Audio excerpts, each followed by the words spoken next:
Good afternoon, everyone. Second summer snowfall in New Zealand, this time almost a foot. So much rain accompanying the gales over the last 2 weeks, they're now using helicopter downdraft off the rotors to try to dry the cherry crop.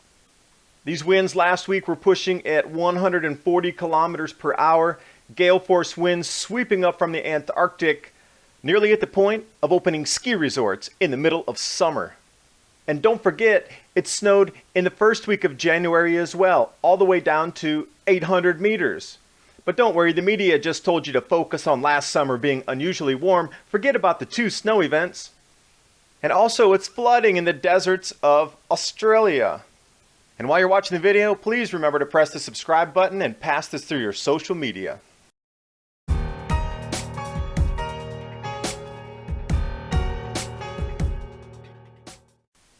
So again, we have to come to skiing and snow report websites, not even the mainstream media, to find how much snow really fell in New Zealand during the second snowfall during summertime.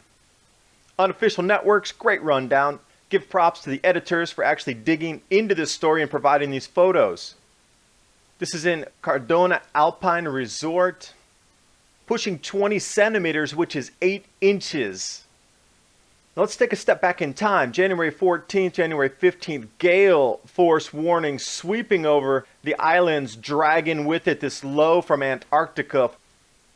Deepening low, it turned into a bombogenesis. You can see the cyclonic rotation.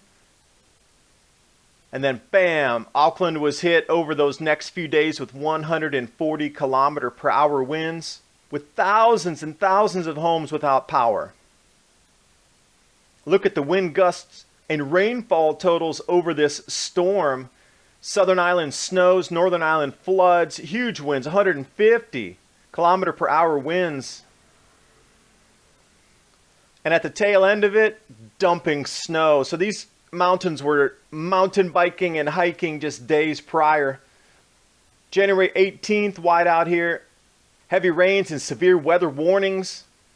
Then we get January 20th, again we see the same thing, heavy rains, warnings. And then the January 24th, and it's still continuing. Not only is there flooding, but there's more snow.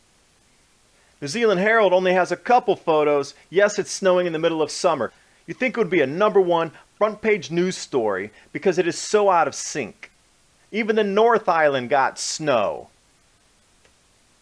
And Wakapapa ski area, back to Cardona, at least 20 centimeters. A couple more images here for you from unofficial networks. Why are the major media outlets in New Zealand not covering this storm so much? Why is unofficial networks the hands down leader on this second gargantuan snowfall in the middle of summer in New Zealand? A couple road shots here that are coming off of Facebook that was hosted by New Zealand Herald. Wherever you looked across the country, mountaintops covered in snow. And then at the end, it started pushing into 30 centimeter range, which is over a foot. New Zealand Herald, 4 articles on this entire event from start to finish. 4 articles. It should be the #1 news on every broadcast. It should not be snowing a foot in the middle of summer. Taking you back to January 4th and 5th, the media acknowledging that it's been a below normal temperature for the summer, but hey, last summer was hot, so remember the hot. It was warm last summer, and also the snow that fell the first week of January. Even though it's cold now, remember it was warm last year. Southern Lakes area, we saw that in those same exact warnings again and again and again for the last 2 weeks. That's exactly where the snow fell in the first week of January. Unusual to say the least. Then I love at the end of the article, they go, well, summer snow's not really as bad as some people think. New Zealand shoppers might think it's bad, though, because their fruit has been decimated. Apple shortage in New Zealand? That'd be like saying corn shortage in the United States. They're not picking right now because it is absolutely too wet. They have gone to drastic measures here by hiring helicopters to hover over the different orchards so the downdraft will dry the fruit so it doesn't rot on either the trees or the vines.